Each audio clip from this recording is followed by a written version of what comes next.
Assalamualaikum warahmatullahi wabarakatuh. Perkenalkan, nama saya Oya Nopitasari dari Pendidikan Fisika Untirta. Tugas ini saya buat untuk memenuhi mata kuliah Fisika Sekolah 3 dengan dosen pengampu Ibu Indri Sari Utami MPD.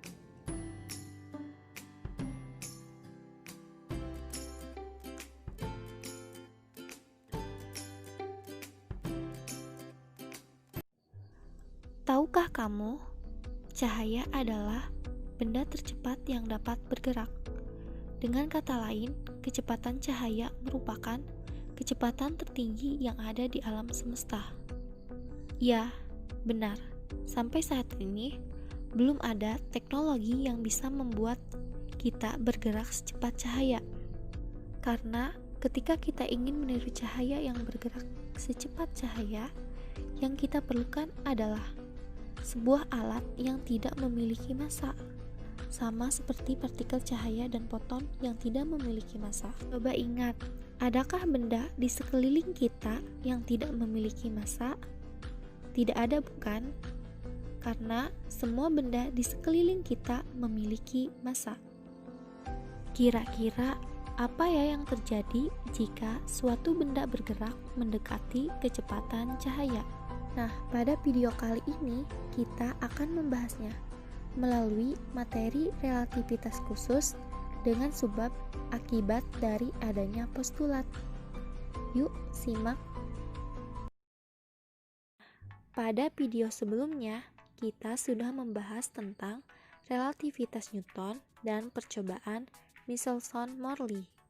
Kemudian, kita juga sudah membahas tentang postulat Einstein dan transformasi Lorentz.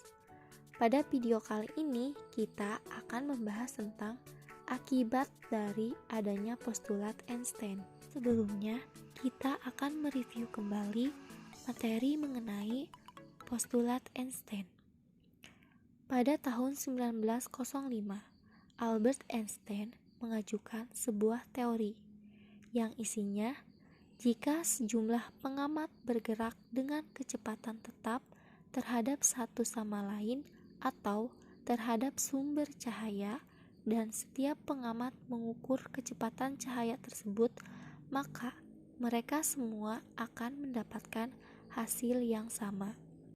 Berdasarkan teori tersebut, kita mendapatkan informasi bahwa kecepatan beberapa pengamat itu bisa berbeda-beda. Tetapi, kecepatan setiap pengamat harus konstan, artinya tidak dipercepat maupun tidak diperlambat. Teori tersebut dikembangkan menjadi dua buah postulat yang dikenal dengan postulat Einstein. Postulat pertama berbunyi, hukum fisika berlaku sama untuk semua kerangka inersia. Postulat kedua berisi kecepatan cahaya selalu sama untuk semua kerangka inersia. Kedua postulat tersebut menjadi dasar dari teori relativitas khusus. Teori tersebut dikatakan relativitas khusus karena hanya berlaku untuk kerangka acuan inersial.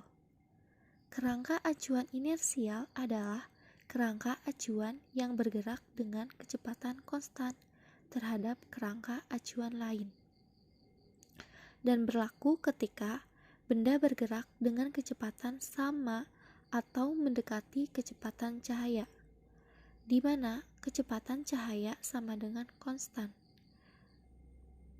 dengan C bernilai 3 dikali 10 pangkat 8. Seperti yang sudah kita ketahui bahwa rumus kecepatan adalah P sama dengan S per T, di mana menurut relativitas Newton, jarak dan waktu itu konstan. Menurut relativitas khusus, hanya ada satu variabel konstan, yaitu C atau kecepatan cahaya. Ketika Pi kita ganti menjadi C, maka jarak dan waktu bersifat relatif atau besarnya bergantung pada pengamatnya. Berdasarkan postulat Einstein, pengamat terbagi menjadi dua, yaitu pengamat bergerak dan pengamat diam. Dikatakan pengamat diam ketika jarak yang diamati pengamat terhadap objek yang diamati selalu tetap. Dan pengamat bergerak dikatakan ketika jarak yang diamati pengamat terhadap objek selalu berubah-ubah. Artinya tidak tetap. Contohnya, kamu sedang berdiri di peron kereta. Lalu, kamu melihat temanmu berada di dalam sebuah kereta bergerak, sedang mengamati bola yang dilemparnya secara naik turun. Seperti halnya temanmu, kamu juga sedang mengamati bola tersebut. Berdasarkan peristiwa tersebut, kamu berperan sebagai pengamat bergerak, karena jarak bola terhadapmu selalu berubah-ubah. Sedangkan temanmu berperan sebagai pengamat diam, karena jarak bola terhadap temanmu tetap atau tidak berubah-ubah. Adanya postulat Einstein mengakibatkan adanya kecepatan relativistik, kontraksi panjang, dilatasi waktu, momentum dan massa relativistik, dan energi relativistik, di mana kelima unsur ini menggunakan transformasi Lorentz, di mana transformasi Lorentz ini memiliki suatu nilai ketetapan, yaitu gamma, di mana nilai gamma sama dengan 1 per akar dari 1 dikurangi pi kuadrat per c kuadrat. Yang pertama, kecepatan relativistik. Kecepatan relativistik merupakan kecepatan yang bergantung pada pengamatnya, di mana pengamatnya memiliki kecepatan konstan dan bergerak mendekati kecepatan cahaya. Pada kecepatan relativistik selalu terdiri dari 3 acuan. Benda bergerak ke kanan, artinya benda tersebut memiliki kecepatan positif. Benda bergerak ke kiri, berarti kecepatannya bernilai negatif. AB dibacanya adalah kecepatan A menurut pengamat B. Kemudian cara baca pi BA adalah kecepatan B menurut pengamat A, di mana nilai pi AB sama dengan kebalikan dari nilai pi BA. Kita perhatikan ilustrasi di samping.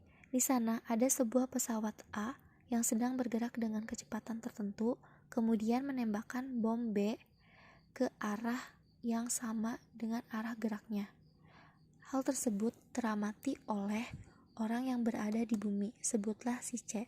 Sekarang si C ingin mengetahui kecepatan bom tersebut, maka kecepatan pesawat menurut pengamat C ini dapat ditulis sebagai pi AC. Kemudian untuk kecepatan bom menurut si C ini dapat ditulis sebagai pi BC. Nah, untuk mengetahui kecepatan bom menurut pengamat yang ada di bumi dapat ditulis dengan rumus pi BC sama dengan pi BA plus pi AC per 1 plus pi BA dikali pi AC per C2. Kecepatan bom menurut pengamat di bumi sama dengan kecepatan bom menurut pengamat yang ada di pesawat, kemudian ditambah dengan kecepatan pesawat menurut pengamat C, dibagi dengan C kuadrat. Adanya postulat Einstein juga menyebabkan adanya kontraksi panjang. Kontraksi panjang adalah penyusutan panjang suatu benda menurut pengamat yang bergerak. Dengan kata lain, benda yang bergerak akan terlihat lebih pendek dibandingkan dengan keadaan panjang sebenarnya. Untuk kontraksi panjang memiliki rumus panjang ketika bergerak atau L sama dengan panjang ketika diam atau L0 dikali dengan ketetapan Lorentz atau gamma, di mana gamma memiliki nilai akar dari 1 min P kuadrat per C kuadrat. Hubungan panjang dan kecepatan. Semakin cepat benda bergerak, maka benda yang teramati akan semakin pendek. Terlihat pada ilustrasi di samping. Kemudian postulat Einstein juga menyebabkan adanya dilatasi waktu. Dilatasi waktu adalah peristiwa di mana waktu berjalan lebih lambat jika diukur dari kerangka acuan yang bergerak relatif terhadap kerangka acuan yang diam. Dengan kata lain, waktu untuk benda yang bergerak dengan kecepatan cahaya akan mengalami pemoloran atau waktu terasa lebih lambat dibandingkan dengan benda atau waktu benda ketika keadaan diam atau waktu normal. Untuk dilatasi waktu memiliki rumus delta T sama dengan delta T0 per gamma, di mana delta T sama dengan selang waktu benda bergerak terhadap titik acuan, dan delta T0 sama dengan selang waktu benda diam terhadap titik acuan. Perhatikanlah ilustrasi di samping. Untuk pengamat diam, waktu tempuh seberkas cahaya ketika memantul dari cermin ke mata lebih kecil karena lintasan pantulannya hanya menempuh jarak vertikal ke atas dan ke bawah.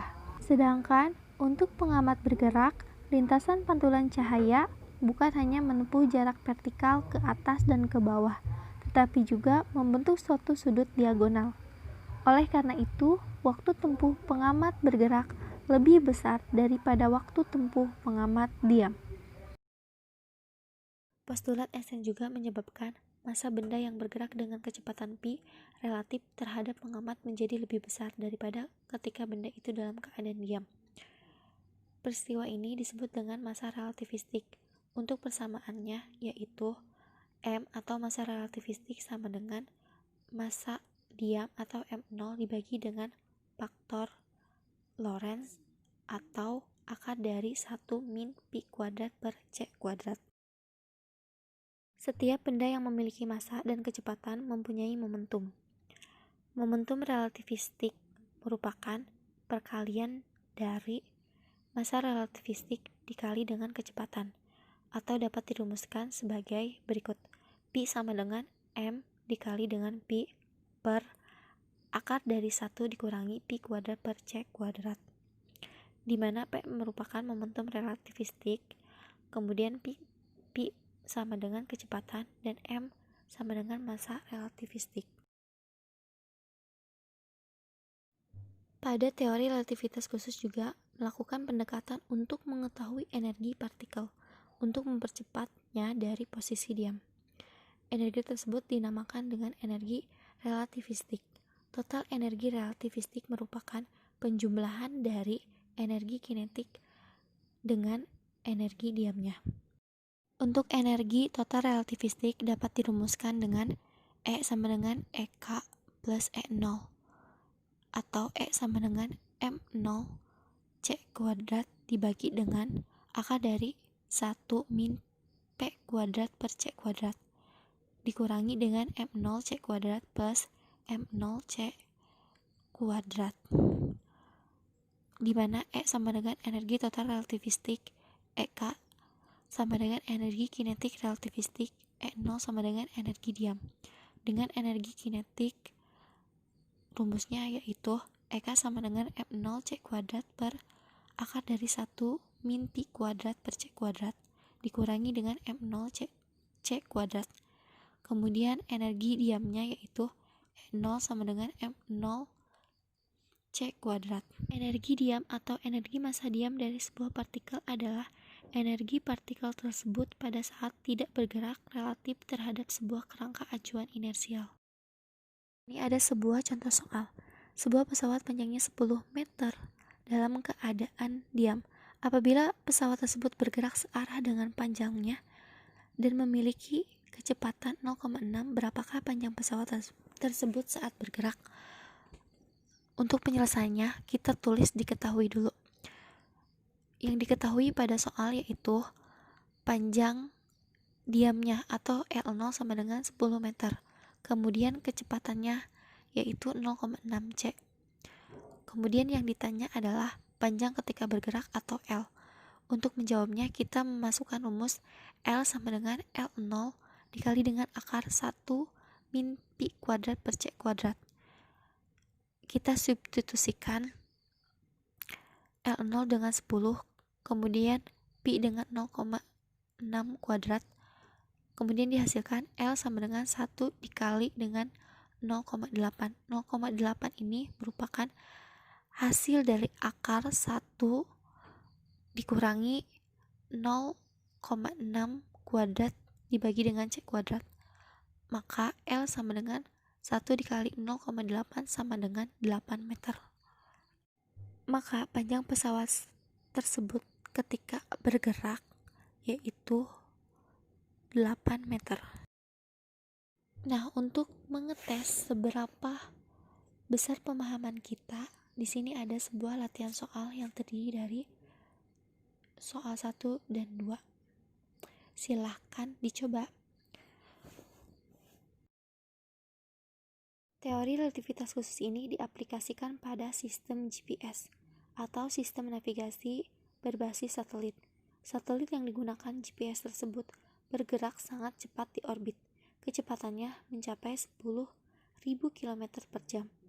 Nah, untuk menunjukkan posisi yang akurat, satelit tersebut harus mempertimbangkan posisi yang akurat di orbit dengan menggunakan perhitungan teori relativitas khusus, agar data yang didapatkan tepat dan akurat. Untuk memperdalam materi pada video kali ini, silakan menonton film Interstellar, di mana film ini mengadaptasi mengenai teori relativitas. Cukup sekian penjelasan dari saya, kurang lebihnya mohon maaf. Semoga bermanfaat.